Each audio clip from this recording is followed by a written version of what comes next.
Now we're looking straight down from the top, and this is the fan shroud. A couple things we need to do. You can probably barely see over here is there's a nut that is over here that holds the fan shroud on. I already have my socket on it because it's kind of a bear to get into, and I have a couple extensions so I can get to it.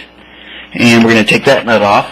Next thing we have here is the spark plug connector. We're going to take this off, and then up here we have our oil pump cable that controls that. Then we're going to take that off.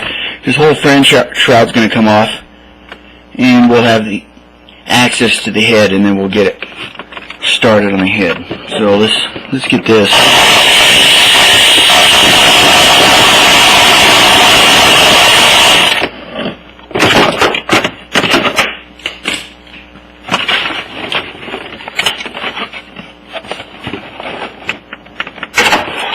That fell to the bottom, onto the floor.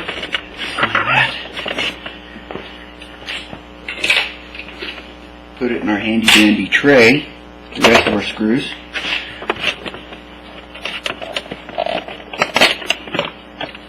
Now we're going to take this off.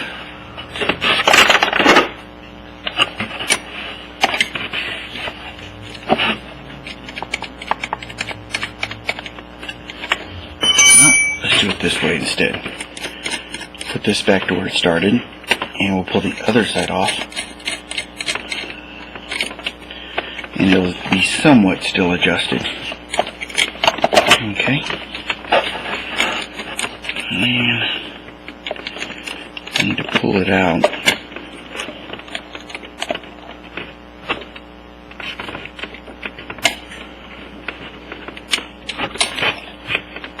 See. We're going to remove that. Now we're taking the whole fan shroud out.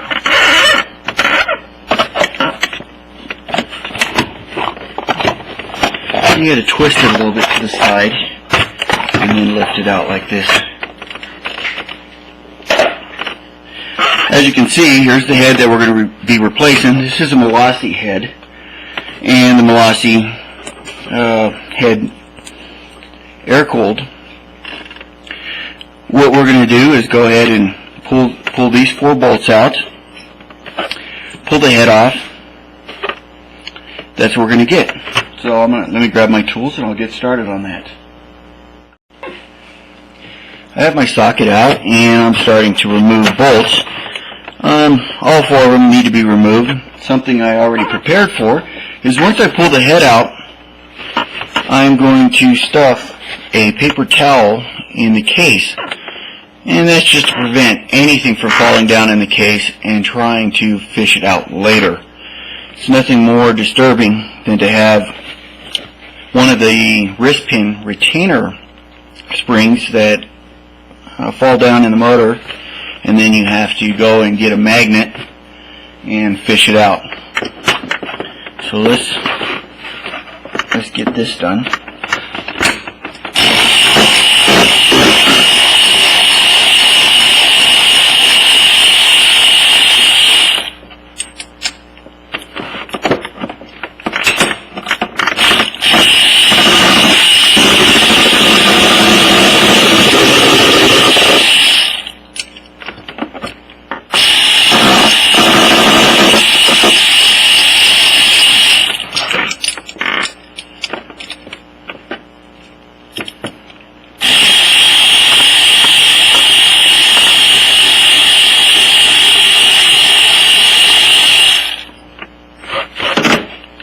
That's loose. Okay, when we pull this off, I am going to pull with my left hand and not allow the piston to drop. So I will have my right hand underneath the head to grab the piston so it doesn't drop and get damaged. So as you can see, I got my other hand underneath there and I'm holding that up. And I'm pulling the head off. A little bit more difficult for me because I have a camera here. And you see that it was set down. So I am going to move the piston up. That's it. And of course, the rag, as I talked about before, because we don't want anything down inside there. Let's see if we have anything in there.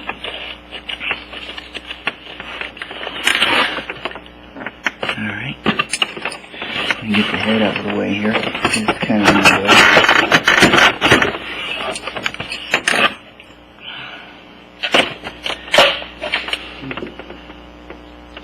Next, what we're going to do is pull the wrist pin out, and we got to get the little springs on the side to get the piston off, and then we'll do everything in reverse.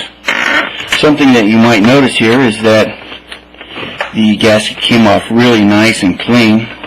There isn't a whole bunch of gasket that I need to scrape off with a razor blade, so that's good. I'll be able to just go ahead and reinstall the head immediately without any cleanup.